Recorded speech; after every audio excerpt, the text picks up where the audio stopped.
Përshëndetje shikues të nderuar të televizionit I Lirët, jemi në emisionin e përditshëm këtu në televizionin I Lirët në kanalin 33 në paketën digjitale të New Yorkut, pra TV Albi, të cilin e ndjekin në Shtetet e Bashkuara të Amerikës, në Kanada, por dhe në rrjetet sociale në Facebook Live, të cilin e bëjmë të mundur për çdo ditë këtu në orën 3. Sot është data 13 prill, ora 3 pra, dhe unë jam me një mesafir disi të veçantë, interesant, që më sjell mua qytetin tim, më sjell kujtimet e rinisë time, por më sjell dhe Amerikën. Jemi me një mesafir në Tampa. Është humoristi Vasil Vaso. Vaso, përshëndetje. Gjithashtu gëzim, me le një minuta të them fjalët. Koha është e jotja, jepi. Ju faleminderit shumë për ftesën. Ftesa është një respekt dhe nder për mua e për gjithë njerëzit që vinë në televizorin tuaj. Faleminderit. Që me punën tuaj na bën që të na mësojmë dhe shumë njerëz të tjerë, të paktën në Amerikë dhe Kanada.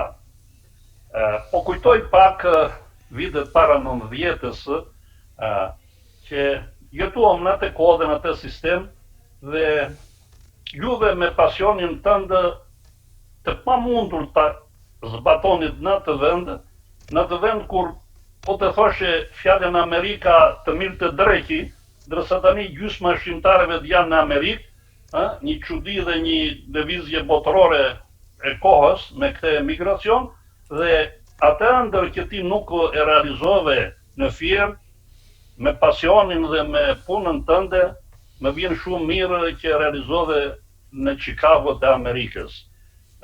Dua të te uroj për këtë, dhe të përgëzoj, edhe vetë fjala jote, do me emri jot gëzim, është për të dhënë gëzim të tjerëve, dhe ti këtë po e realizon. Kaq.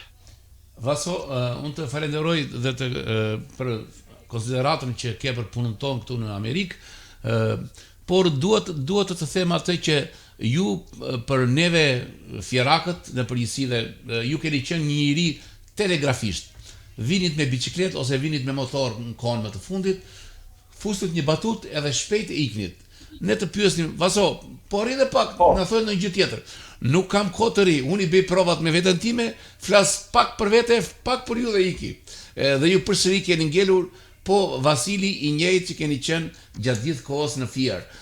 Unë nuk duhet të jap reston e asaj që ju thatë për mua, por duhet t'ju komplimentoj për veprimtarinë tuaj të shkëlqyer artistike në dobi të shikuesit fjerak, por jo dhe vetët fjerak, por edhe gjithë atij shqiptar, sepse humoret tuaja janë humore pikant që do t'i rrojnë viteve me radhë, edhe nuk gjenden subjekte dhe realizime të tilla të figurave që ti ke krijuar. Imagjinoje dhe Agron Llakaj sot mbahet me imitimin tënd.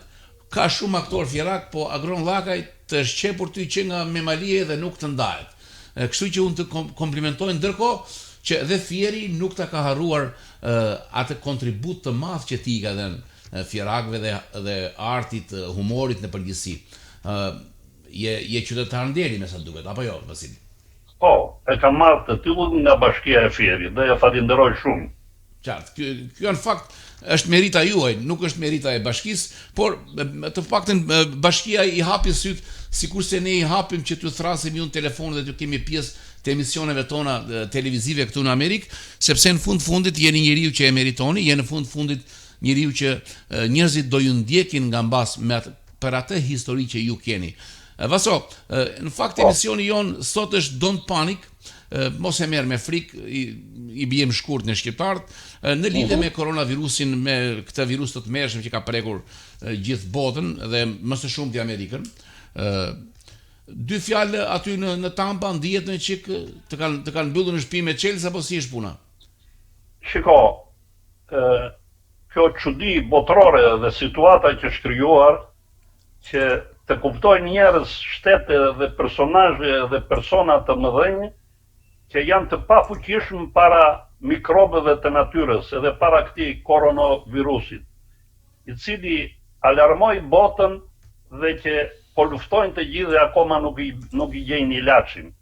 Në Amerikë kjo punë ka ardhur me pak vonesë, kanë marrë masa për të ndaluar aeroplane, udhëtime, tragete dhe vapora, edhe Amerika duke qenë në pjesën e mbrapshme të botës që po jetojmë dhe ne, pak vështirë kishte që mikrobi të vinte edhe më shpejt, veç me këta njerëz. Por me vonesa ma situata në New York nuk është mirë dhe ju e dini këtë se jetoni me të, nësa duke folur unë për Tampën këtu, vend turistik me klimë të ngrohtë dhe të mirë, duke qenë se dhe këtu vinë shumë turista nga Kanadaja dhe nga Amerika për klimën dhe për ngrohtën e mirë, kanë sjellë të mikrob dhe mund të ketë një tambabeje, do më nështë e përgjishme, mund të ketë 3 milion njerëz, mund të ketë një 1300 deri dje par dje njerëz të sëmur nga virus, dhe sa për do më në vdekje, fjale keqe që e përmendim, mund të jenë rreth 24 gjithsej. Dhe po të them që është fati mirë që nuk ka asë një shqiptar o amerikan këtu që të ketë këtë fatkeqësi, veç disa që i ka zënë sëmundja po e kanë kaluar. Qartë, Vaso, unë të falenderoj për informacionin që keni dhënë nga Tampa, nga Florida, por aty ne kemi një korespondent, është doktori Ardian Kraja, i cili her pas here lidhet me televizionin ton për të dhënë raporte, për të dhënë këshilla si të ruhemi. Besoj se edhe ju rrini në shtëpi, i karantinuar, kafen e pini në shtëpi, nuk dini ta pini jashtë. Gjithsesi kjo është momentale, kjo kohë do kaloj dhe ne do ta shikojmë Vasil Vason përsëri në Fier, duke bërë prova me artistët fjerak apo me artistët shqiptar për të dhënë ndonjë të re, sa për të vazhduar bisedën tonë këtu online, Vaso. Çfarë materialesh të fundit keni pasur në Shqipëri, në Fier apo në Shqipëri wherever, s'ka rëndësi. Po, shiko Gëzim, ajo që i vlerësoj unë vetes, pa bërë domethënë nëse më mend atë Belurin, a doni ma për Belurin, po sot unë jam vetë Beluri dhe kështu që për vete do flas, jo për tjetrin dhe të flas për vete. Atëherë, kam vlerësuar kohën. Koha për mua është kapitali më i madh në jetën e njeriu. Dhe kjo kohë për jetën e çdo njeri do të shfrytëzuar në maksimal. Unë kam punuar dhe jam munduar që këtë kohë ta programoj dhe ta shfrytëzoj në maksimum. Dhe në kushtet që po punonja në termocentralin e Fierit, termocentrali më i madh, jo i Shqipërisë, po i gjithë Ballkanit, ndërtuar nga kinezët dhe si model i teknologjisë kineze në Ballkan, punuam bashkë me kinezët dhe e shfrytëzuam atë vepër për një kohë të gjatë. Puna në tec ishte me përgjegjësi, edhe nuk ishim dhe eksperiencë në këtë sektor, por unë duke qenë se punonja në një repart të turbinave që punon në rreth 200 veta ditë natë me 3 turne në 6 turbina, kisha dhe një mundësi veç përgjegjësisë e madhe, edhe kohën nuk e kisha të caktuar që do punonja mëngjes 7 me 3, po e kisha gjithë 24 orarëshin në dispozicion natën, ditën për kontroll dhe tjera. Atëre i pa kontrolluar për këtë 8 orarëshin, unë miresha edhe me dhenje mësim si gjithë inxhinierët të tjerë në një shkollë teknike për punëtorët që të specializoheshin. Veç kësaj miresha dhe me strat.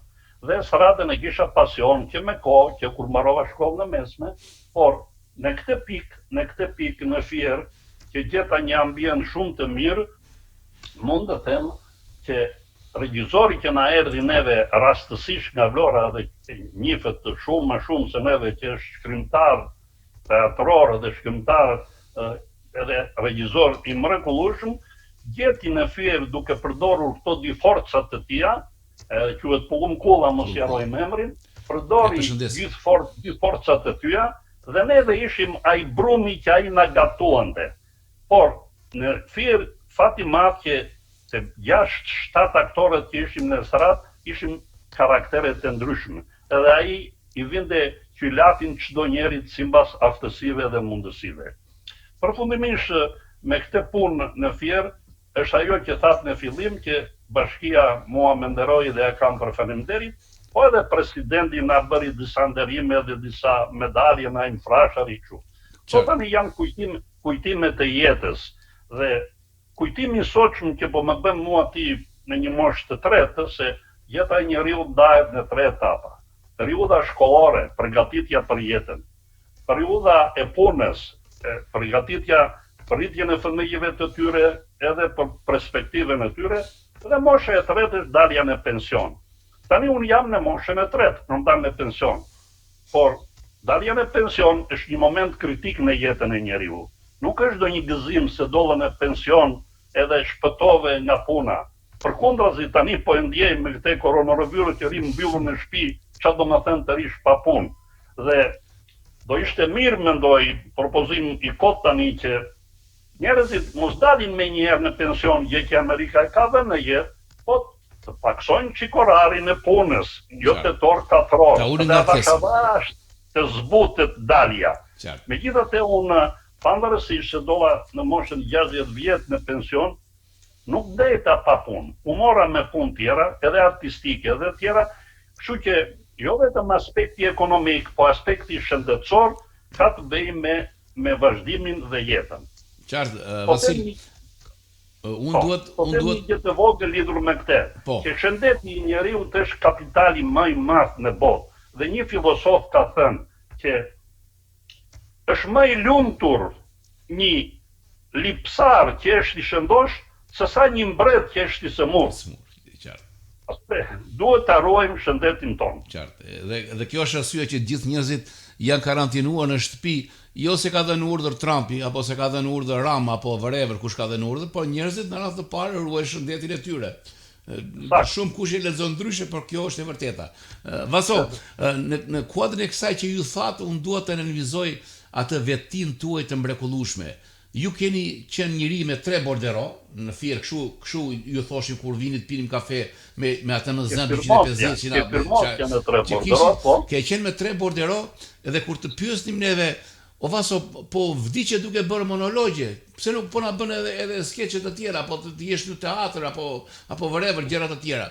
Përgjigja juaj ishte shumë e zgjuar dhe rafinake, sikur se kjo përgjigja që na dha tani, që neve mund të dalim në pension, por të punojmë nga pak, kështu që ta shtyhen çik më shumë.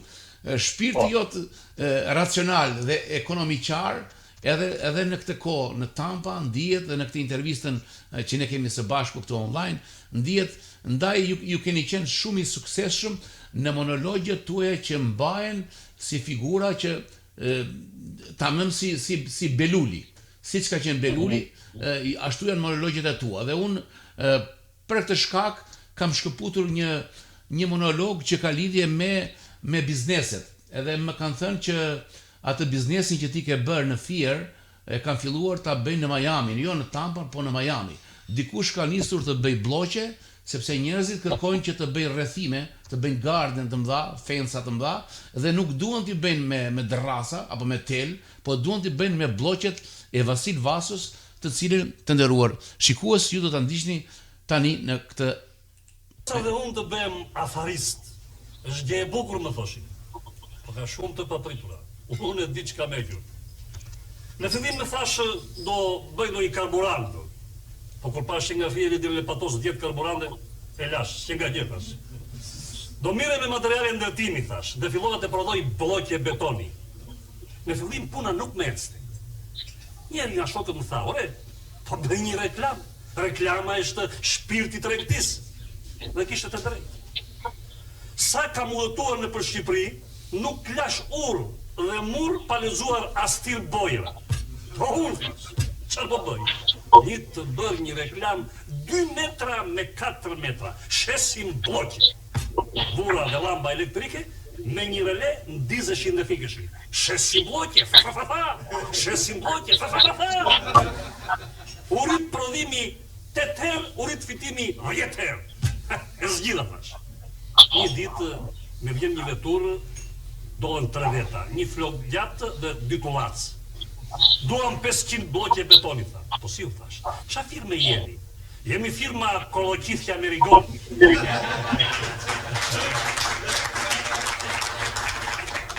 Dakor, tu thash, mirni, me 35 lek copa janë. I duam pa para, tha njeri nga tullacin. Si paparaj, tani unë kam argjuar zhavor, kam argjuar cimendo. Si të duash, ta, nuk jetë akord, ha? Paparaj do të kushton dhe në lirë, tha. Që atë qast filloj të pjeta i. Flok gjati, mori shkallën, e vuri të tabela ku ka shënuar unë shesim bloke, dhe të fjalla bloke, prishi gërmën bë dhe lene parë. Dhe mbeti shesim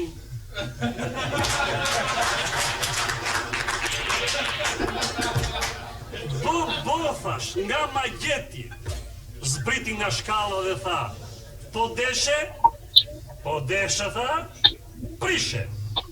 10 kilogram dinamit do të dhem, po në shetë manë si kur vetëm ti ke bloqe. I hipën veturës edhe ikën. Bo, thash, si t'ja bëj, atë natë nuk më zinde gjumi, falimendova, thash. Në mingjesh, unë grita dhe drejt punishtës të mbyllë. Njeri nga punonjës si tërë tha, punë madhe! 20 veta ka zënë në ratë të punishtë ime, po qa jam, tha, 2 autobuse anglez me turista, tha, që me snatë ka zënë ratë, tha, duan bloqe! Avash, thash, këtë drejtë se nuk e par tabelën, thash, po leri, u thuaj të iki. Nuk kaloi gjysmore, erdhi policia tatimore. Licencën, më thash. E kam, më thash, pardoni, një firme vajnë jemi, shesim bloqe. Shetë bloqe, hajru, gleto tabelën, thash. Shesim? 100.000 lek gjobë, tha, ke lindruar destinacionin. Sa dhe unë të bem afarist. Pra vason, ky ishte materiali shumë i bukur. Unë do të komplimentoj në fakt jo shumë regjizorin Plumb Kulla, sepse edhe Plumbin kur e pyesnin për ju Plumbin i thoshte i binte shkurt që me atë e ka mizi fare, sepse i ndërton vet ato në kokë monologun e ka mjeshtri të tillë, edhe vetë e shikoj çfarë thot me tekstin. Kush ishte autori, libretisti që e shkruaj këtë material? Shumë ollësira i disë je Firak dhe ki është fati mirë që nëse nuk takojmë nga afër të japim dorën njëri tjetrit, ne bëjmë takim me distancë. Edhe ki kujtim që po me le mua në televizionin tënë, është një vlerë madhe në biografin time artistike. Faleminderit që jeni pjesë. Këtë material, edhe zakonisht një pjesë të monologjeve t'i shkruanja unë, nga jeta, nga ngjarje të vërteta. Nësa këtë shfaqje nuk e ka dhënë Plumbi, e ka dhënë Leka Bungu. Është një, edhe e njifni, një shkrimtar teatror. Edhe Lekën këtu e kemi në Amerikë. E ka qenë dhe e në New York, shkrimtar teatror dhe regjizor shumë mirë. Tani është në Shqipëri. Qartë, sot veç kësaj që pregatitëm ne me skeqin e bloqeve, a do t'i thuash në një gjë publikut, në një barsalet, se barsaletët e tua janë të kripura. Të shpresojmë që kripat i ngelet edhe në këtë bisedën tonë online të në televizion.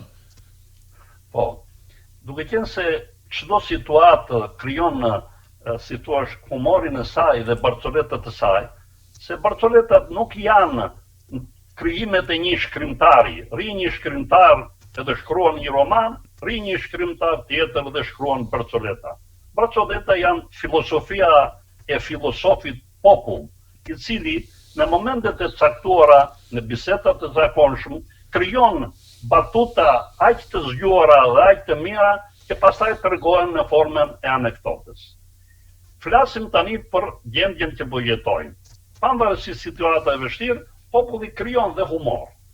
Dhe në Tiranë, që është gjë e madhe që Shqipëria ka mundur të frenojë në një farë mënyrë me disiplinë këtë fenomen, edhe nuk u bë si Italia, po Italia u bë për fat të keq të saj dhe është duke u përmirësuar me saj dhe gëzohet më mbasere, po është një shtet me 60 milion dhe e kapi pa pritur dhe u shkaktuan shumë deme dhe gjëra për pamundësinë e kapjes së problemeve.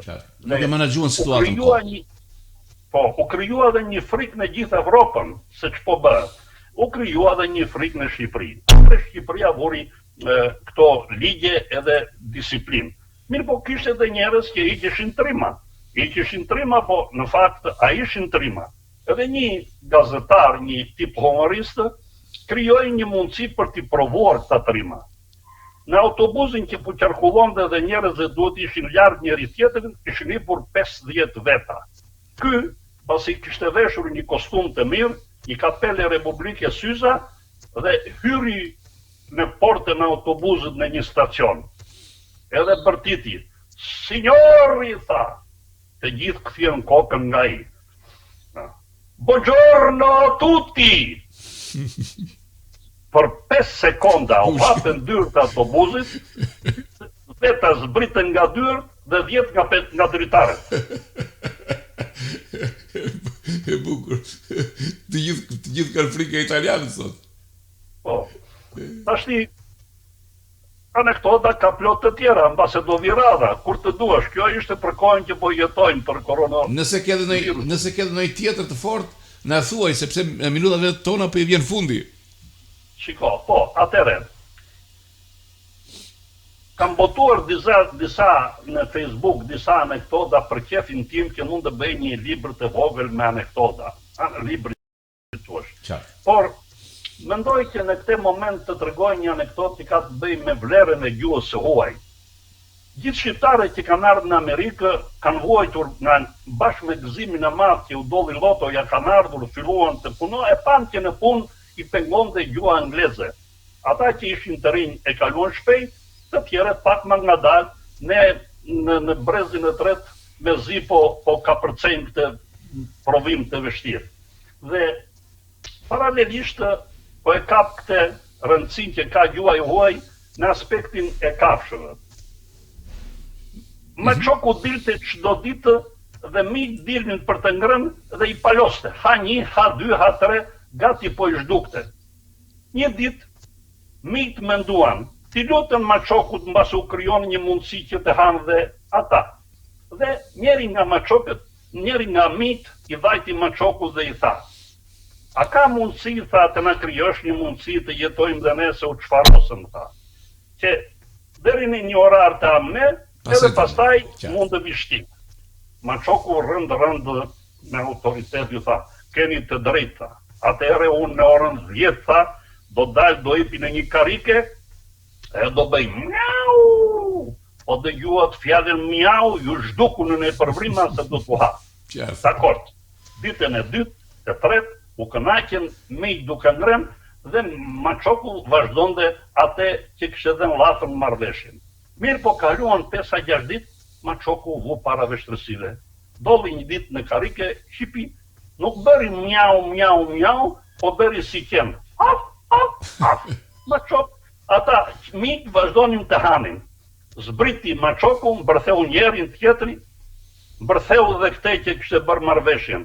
Maçok tha: "Na tradhtove, tha, kemi bërë një marrëveshje. Pse e bën këtë punë, tha?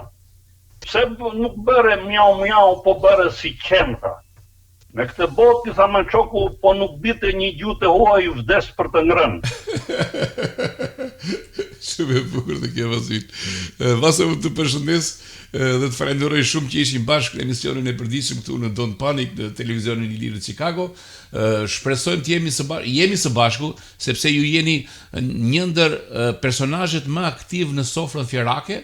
Unë gjej rastin ta përgëzoj dhe ta përshëndes me gjithë anëtarët e sofrës fjerake, janë gati 10.000 fjerak në diasporë, me në krye ju, sepse ju jeni kripa e sofrës fjerake, me këto barsalete që ju tregoni her pas here, dhe unë të nxis që ta shkruash atë librin, edhe po që se je keq, ne do të gjejmë fondet për ta publikuar atë libër, nuk është as pak problem në Amerikë një gjë e tillë, për ju njerëz të humorit, për ju njerëz që keni kontribuar dhe vazhdoni të kontribuoni në edukimin patriotik, advetar, kulturor të atij qyteti, asaj popullsie që ti dhe unë kemi lënë pas.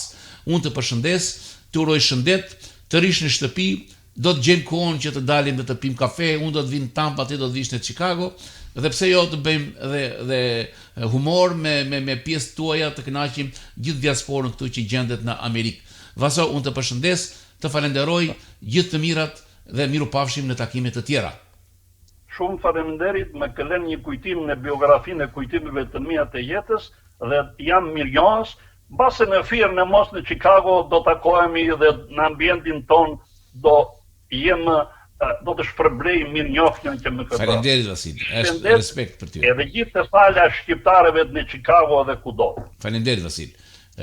Pra të nderuar shikuesi, si me humoristin e madh fjerak dhe atë shqiptar, Vasil Vaso në Tampa në emisionin e përditshëm këtu në televizionin Iliria këtu në Chicago në kanalin 33 në paketën TV Alb të New Yorkut. Unë të nderuar shikues, ju përshëndes dhe ju uroj disponim të këndshëm në vazhdim të emisioneve tona. Nga unë Gëzimi, miru pafshim.